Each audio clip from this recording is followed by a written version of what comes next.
Zdravo dragi moji, dobrodošli kod mene na kanal. Stavite so u frižider i bit ćete iznenađeni šta se dešava. Pokazat ću vam jedan neverovatan savjet koji će vam puno pomoći i značiti. Kako biste iskoristili i probali ovaj savjet, bit će vam potrebne 3 kašičice kuhinske soli. Možete je staviti u keramičku posudu. Evo vidite. A možete iskoristiti i ovu plastičnu posudicu. Tu je bio onaj osveživač za frižider, ja sam to lepo oprala. I sada mogu i tu da stavim ovako 1 do 2 ove male kašičice soli. Evo može i 3. Lepo zatvorim i sada dalje sledite šta ću uraditi. Posudicu u koju sam sipala so stavit ću u frižider.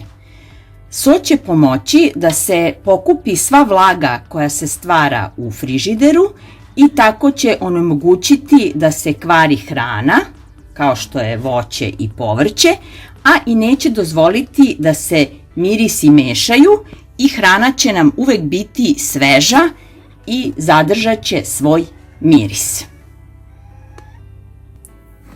Evo ovu drugu posudicu stavit ću ovde također gde mi je povrće i tako ću sprečiti da mi se luk i paprika, odnosno povrće, pokvari, a so će, kao što sam rekla, apsorbovati svu vlagu iz frižidera.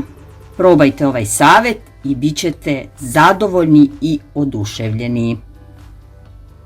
Druga opcija i savjet koji će vam također puno značiti, a i duže će vam trajati, je upotreba kuhinskog ubrusa. Uzmite 2 lista, savite ovako na pola, na polovinu i na četvrtinu, da dobijete ovako kao jednu kocku.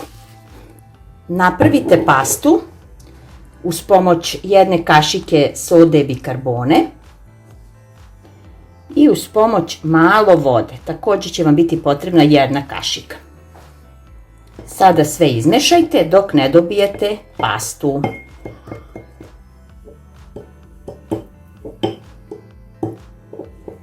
Evo, pastu smo napravili. Tako pripremljenu pastu stavite na ovaj papirni ubrus. I svuda lepo rasporedite, odnosno ovako dobro utabajte.